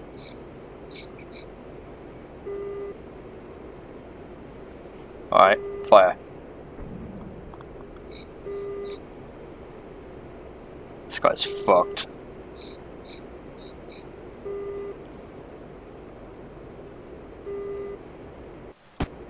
Nice job. That was pretty easy, huh? Press D now to select the R-27ET long-range infrared guided missile. That hurt my ears. Sorry, guys. Okay. As before, slew the TDC over the new target flying away from you to lock it up and launch the missile.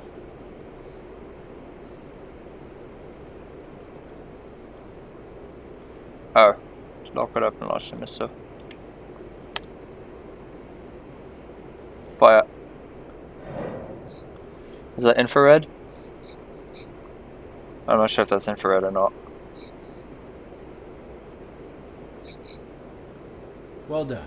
The R-27ET is a good missile to use in concert with the IRST for stealthy attacks. Yeah. Those Okay, are the so it's gotta be... basics of using air-to-air missiles. You can end the lesson now. Right, roger. So... which infrared guided. R-27 is infrared guided, and what was the other one that we did? What was the other one? R-27ER. R-27E. Oh. So the R is radar. So R-20. They're both R-27. So that's radar guided. R-27ET is a infrared guided. Okay, so that's a little weird. So the E means nothing.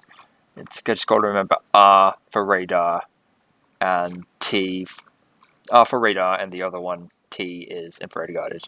Okay, I'm gonna have to. Might be a while before I memorize that, but yeah, so that's that. Now we're gonna do rockets, and then after rockets, we did strafe. After rockets, oh no, yeah. After rockets, then just have these, and that's it. So rockets. And this is going to employ unguided rockets. Okay.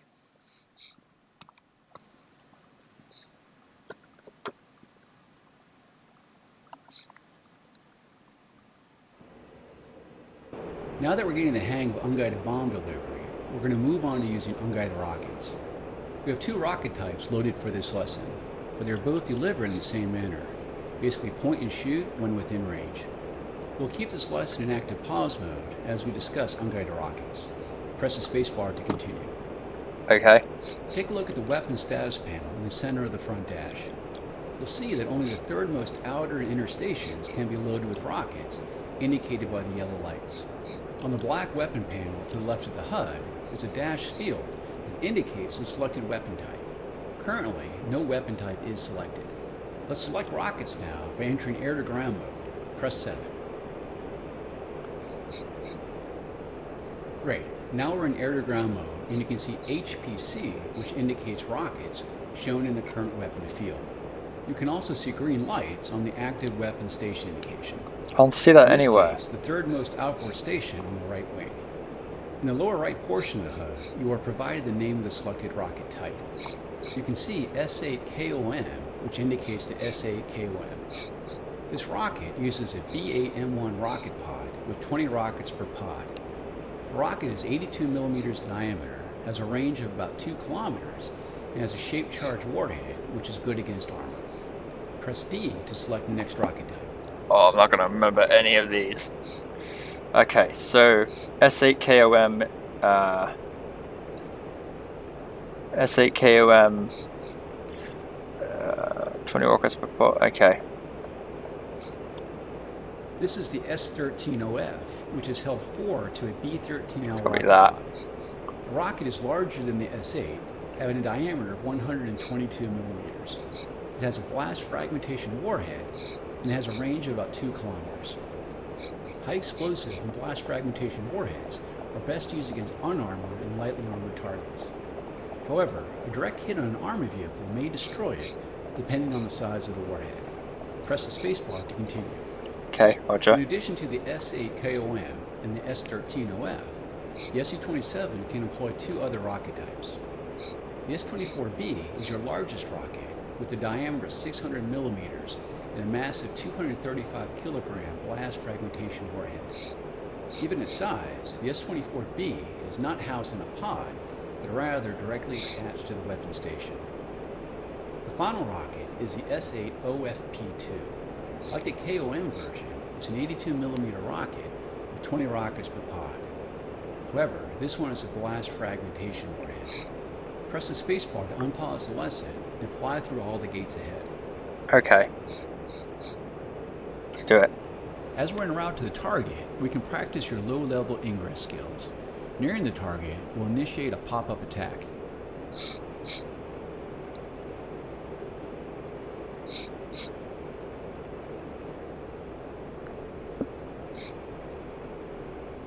In the middle portion of your HUD is your rocket aiming reticle. Much like the bombing reticle, this indicates where the rockets will land if you launch them at that instant. However, the range must be within minimum and maximum range value of the selected rocket type.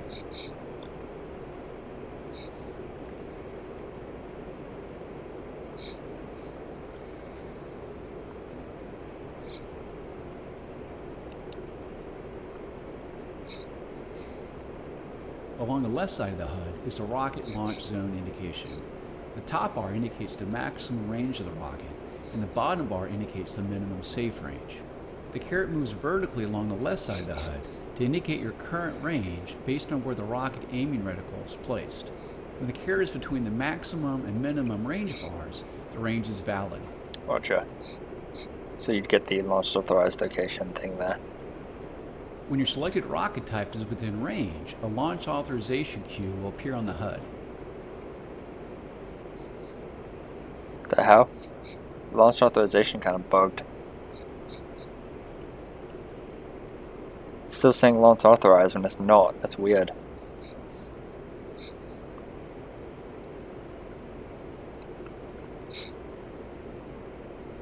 Alright, let's do it. At the next gate, we'll start our climb. Make sure your speed is above 700 kilometers per hour. It's not, but okay.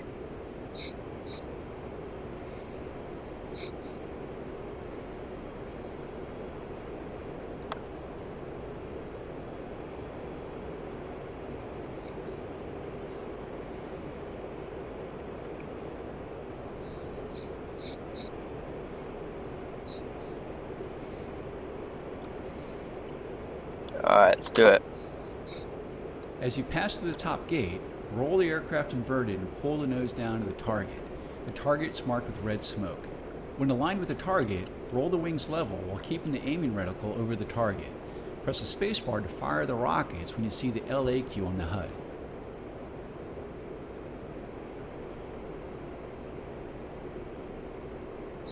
Alright. Goodbye.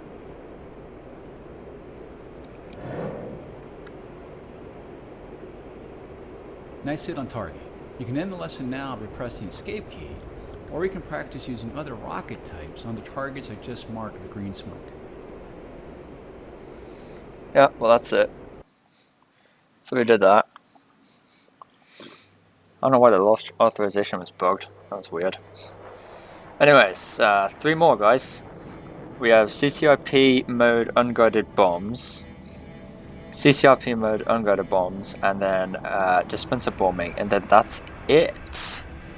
If I did everything. Yeah, that's it. So CCRP mode unguided bombs. In this lesson we're going to learn to deliver unguided bombs in the continuously computed impact point mode, or CCIP.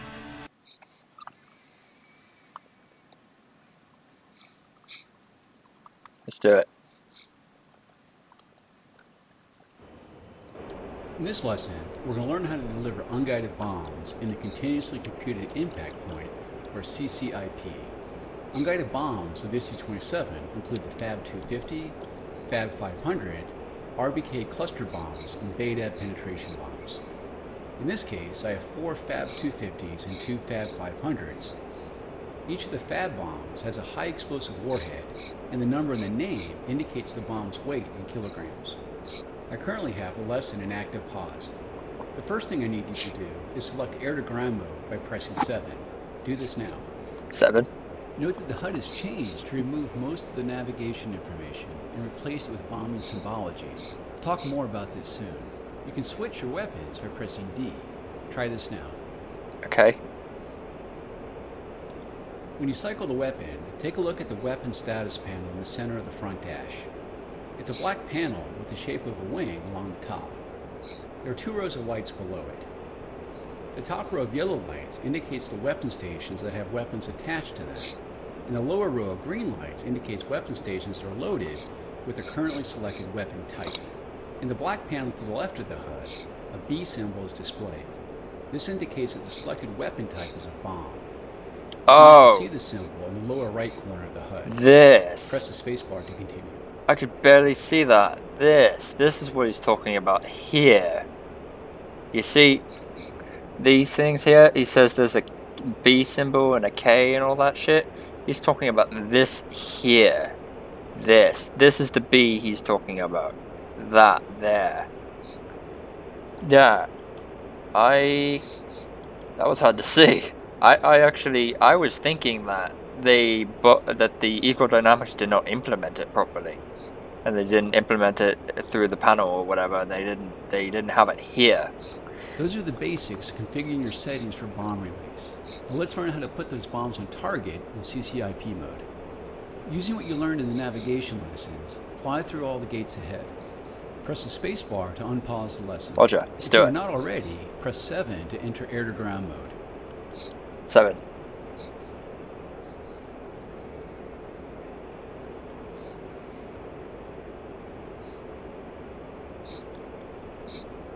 We're high up.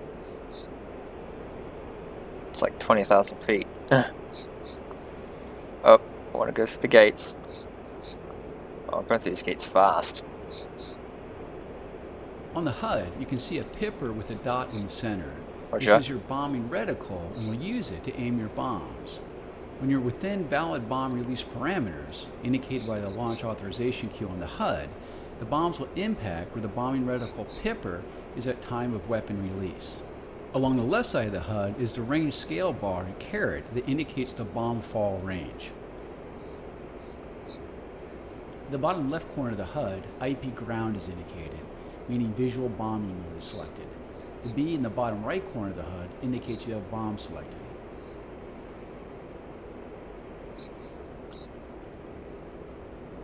Ahead and below your nose is a set of trucks marked with red smoke. This will be your aim point. When you fly to the next gate, quickly begin a dive onto the target.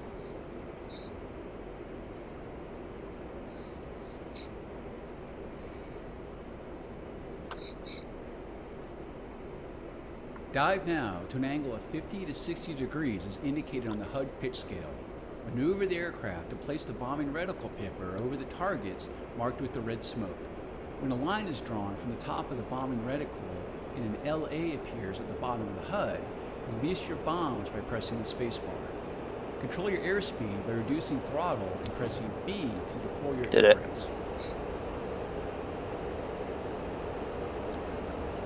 That work?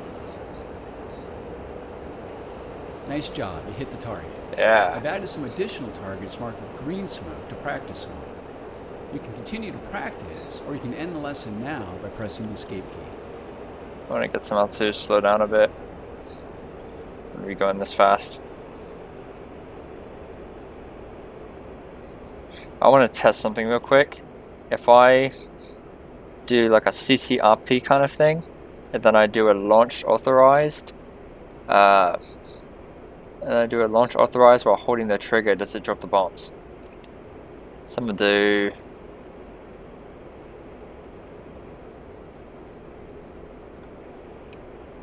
No, it does not. I wonder, does it still drop the bombs though?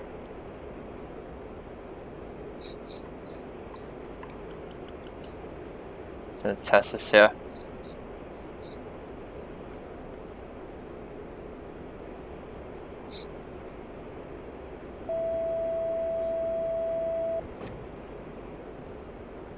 And then if I do this, I can just drop it, right? Yeah. Okay. I just wanted to test the systems and sure they were error proof, which they are.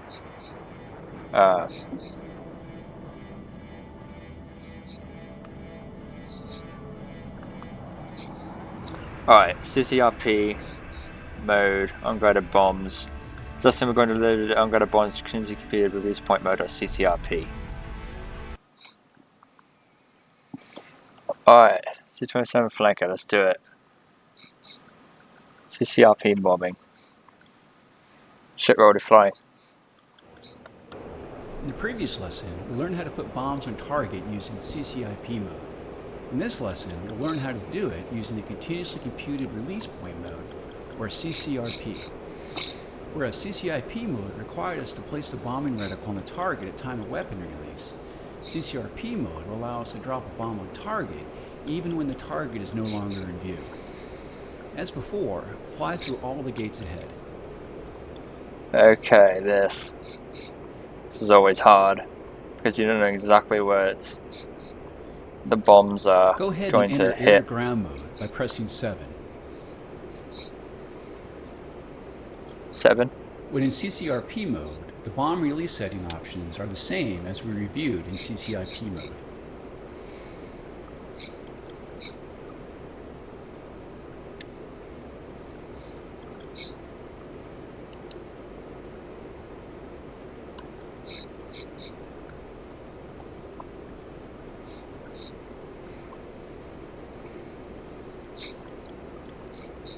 Continue flying through the gates to reach the target.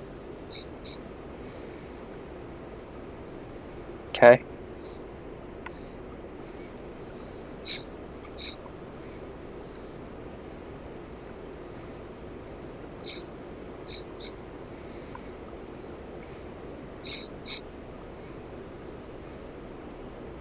Directly ahead by the lake shore is the target, marked with red smoke.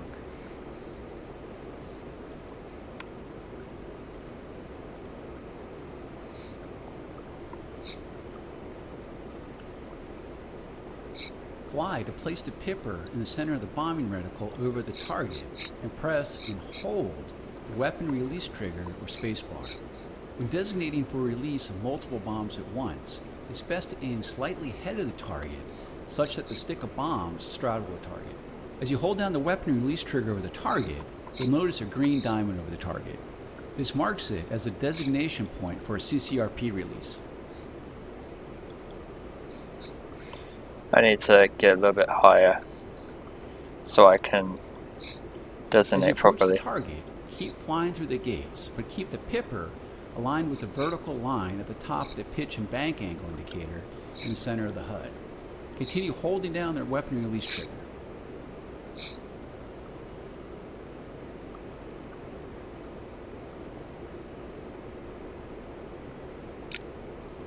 Approaching the release point, the timed release indication on the left side of the HUD descends, and the release tone is heard shortly before the bombs are released.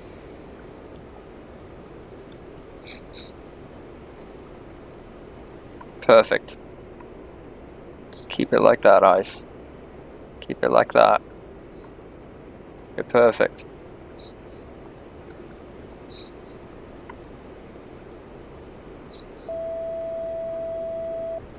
Drop. Launch authorized. That was weird. I should have said launch authorized.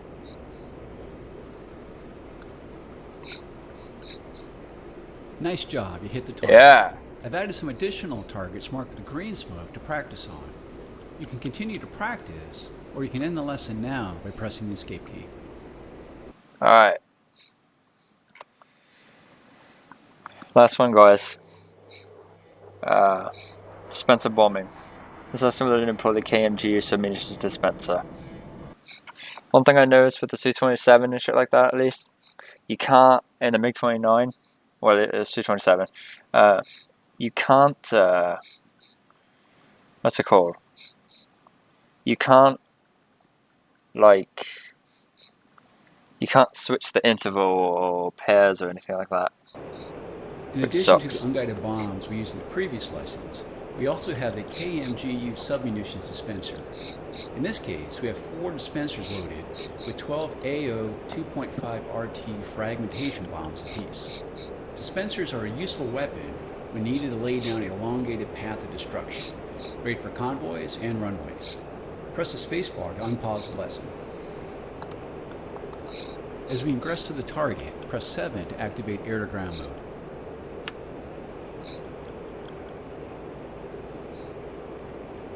Did it.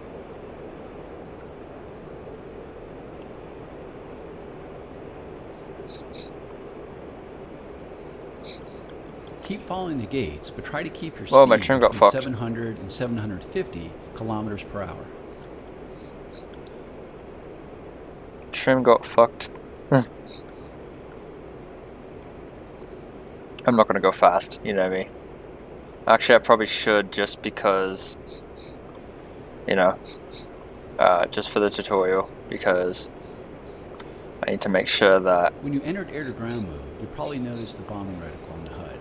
As before, we need to line up the reticle with the target. As long as we keep our speed fast, we can get a good, valid bombing solution, even from low altitude. I'll let you decide to deliver the weapon either in CCIP or CCRP mode.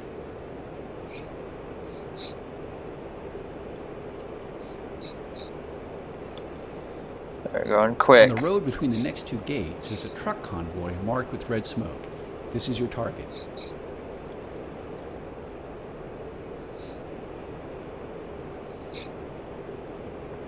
See if I can do it zoomed out.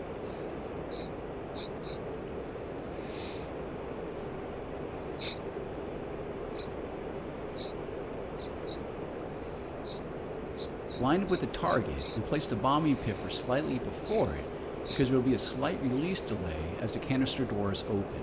You may need to start a shallow dive to get a valid bombing release solution if you're using CCIP.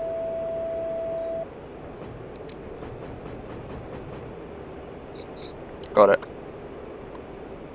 Nice work, you hit the target. You can end the lesson now by pressing the escape key. And through the or you gate. can locate and destroy another convoy marked with green smoke further down the road. Alright. That's it, guys. Actually, yeah. I'm gonna end it here. That's it for the Su-27. Next up, we're going to be doing the Su-33. It's going to be a short video because Su-33 only has like 4 missions, tutorials, so it's going to be quick. But yeah, it's the Su-27 for you guys. Hope you enjoyed this. It's definitely much easier to fly than the MiG-29. MiG-29 was a pain in the ass. Su-27 wasn't too bad. I like it.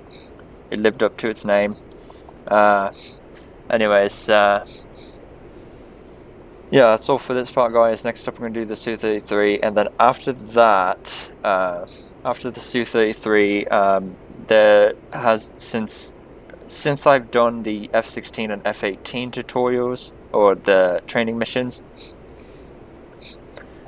since I did those videos, there have been more training missions that have come out for those jets. So I'm going to go back after the Su-33 and do the rest of those, do the extra ones, and I'm going to keep doing the tutorial missions. I'm going to keep doing the tutorial missions for the aircraft. I'm going to keep doing the tutorial missions